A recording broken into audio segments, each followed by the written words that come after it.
I've been training handstands for a decade now. It's an incredible skill that anyone can learn. You don't need any equipment. It's got a low entry requirement. Whether you want to work on handstand push-up, press to handstand, one arm, or you're just looking at a fun way to incorporate skill training, today I want to share with you everything you need to know to build your handstand from the ground up.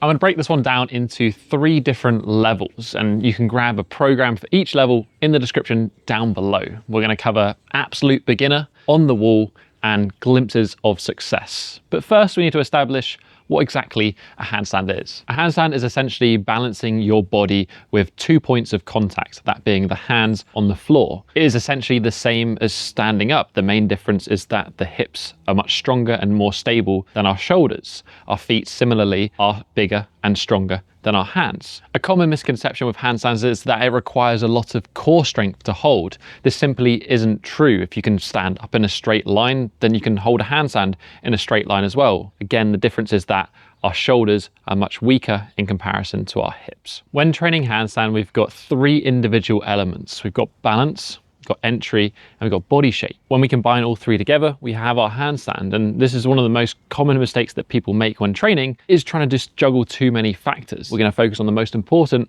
first, which is balance. To find balance, it's first helpful to understand where it needs to be. Our center of mass must remain over our base of support, the hands. This is about the only rule when it comes to holding a handstand. At this point, there's only really 2 ways in which you can fall. So we have overbalance, which would be falling forwards, and we have underbalance, which is falling backwards. Whenever we're holding a handstand, we need to understand how to correct and bounce between these 2 parts. This works exactly the same as if you were standing on your feet. If you're going to fall forwards, you want to be pressing out of your fingertips or toes. If you're falling backwards, you're going to press out of the heel. Also, like standing, you have much less ability to control yourself falling backwards than you do falling forwards. So as a beginner, I would recommend taking a strong grip with the hands on the ground to help create a solid foundation in order to find balance. The primary drill we're going to use to understand the concept of balance is a frog stand. Technically, frog stand is a handstand. We've got 2 points of contact and we're balancing our body. The reason it's much easier is that our center of mass is about as low as we're going to be able to get. We want to start with our hands about shoulder width on the floor. We're going to tuck our elbows onto the inside of the knee.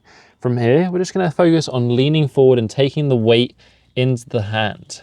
What we don't want to do here is jump. We want to think about creating balance. Keep shifting the weight forward and letting the feet lift. The idea here is to begin to understand that tick-tocking, going too far into overbalance, pressing out the fingers and bringing yourself back to the feet.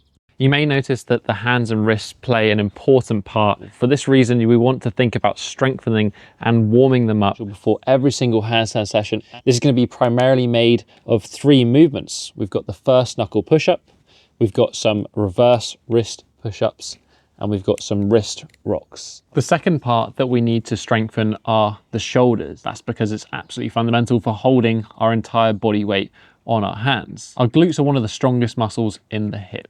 When we're in handstand, we can think of these as the traps. Ideally, we want to do this in the handstand itself, but the next best option we have are pike stands. And start in a plank position with the feet elevated. Begin by walking the hands in towards the feet, lifting the hips up and pressing the shoulders overhead.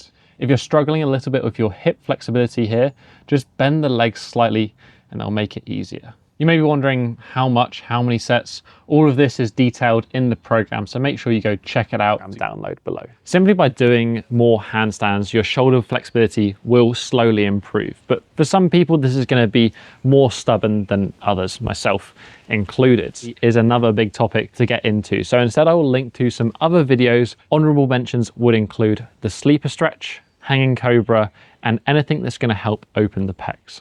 Another great option is the wall plank to build strength in the shoulders and your confidence towards handstand. We want to walk the feet up the wall as high as our strength and confidence allows. We want to think about pushing tall through the shoulders again, but also slightly bringing tension to the core so we don't let the hips sag. As we build strength and confidence, we want to continue to walk closer until we get to the requirement for the next stage, which is that full chest to wall handstand. So now we're getting to the point in which we have something that looks kind of like a handstand, but there's one important thing that we need to conquer to be able to make sure we can balance it, and that is how to fall correctly.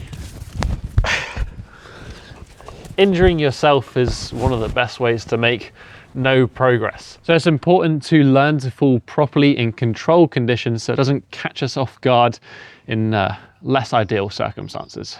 One drill we can use to practice this, but starting further away from the wall, here intentionally bail from one side to go with what feels intuitive, and gradually, as you build confidence, walk the hands in, and this will make the bail slightly more dramatic. There is also an importance of learning how to pirouette or fall from a freestanding position. To go into more detail on that, I have an entire video, which I will link right here and you can check it out. At this stage, the wall needs to become your best friend. We're gonna introduce two drills. We've got chest to wall and we've got back to wall. Let's start with chest to wall first.